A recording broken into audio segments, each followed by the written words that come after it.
Madame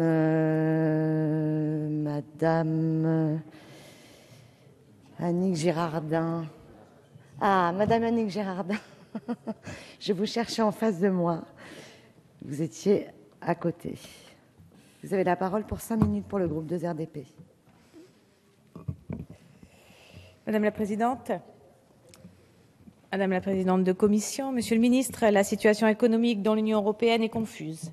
D'un côté, la crise financière semble apaisée, les établissements de crédit se portent mieux, la monnaie unique n'est plus attaquée, mais d'un autre côté, la crise économique est à son paroxysme.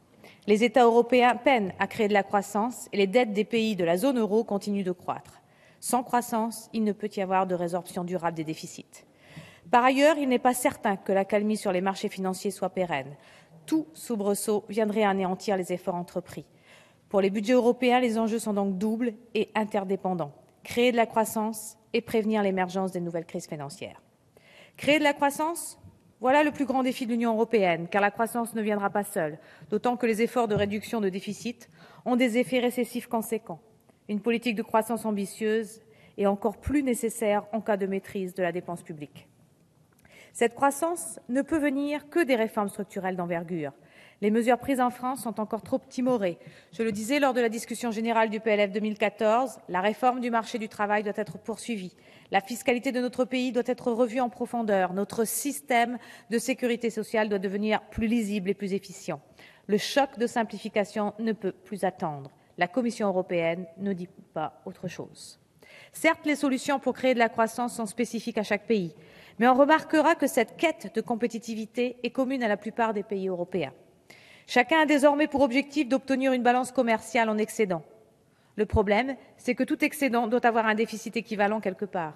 Alors lorsque l'Espagne améliore sa compétitivité, l'Italie voit sa balance commerciale se creuser. L'Italie corrige, ce qui diminue d'autant les effets des efforts consentis en Espagne. L'approche mercantile qui prévaut en Europe représente un vrai danger, Monsieur le Ministre, un jeu à somme nulle. Il apparaît donc indispensable de sortir d'un cadre strictement national et de doter l'Europe d'un vrai plan de croissance. Les radicaux de gauche souhaitent que les investissements pour la compétitivité, la croissance et l'emploi soient une priorité dans le budget européen 2014-2020.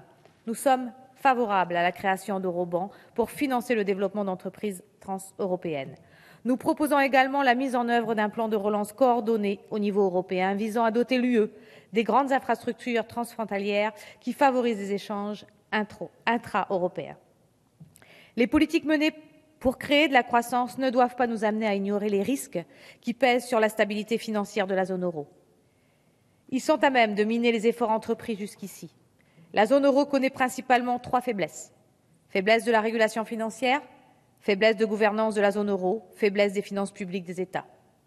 Il n'y a pas de doute, la finance est aujourd'hui mieux régulée qu'elle ne l'était il y a 5 ans. Les ratios de liquidité des établissements de crédit ont été augmentés.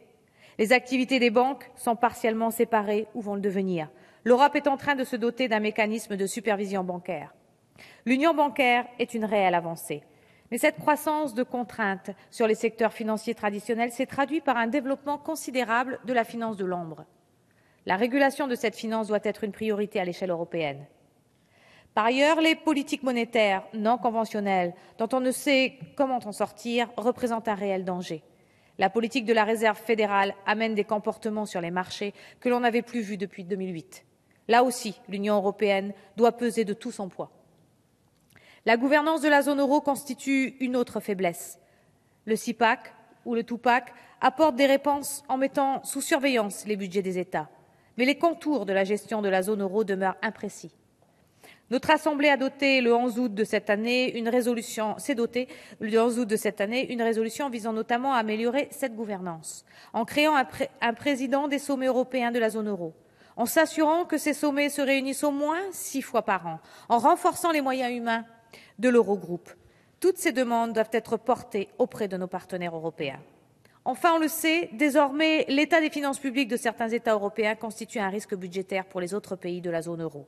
La situation du Portugal est particulièrement préoccupante. Sa dette est insoutenable à long terme.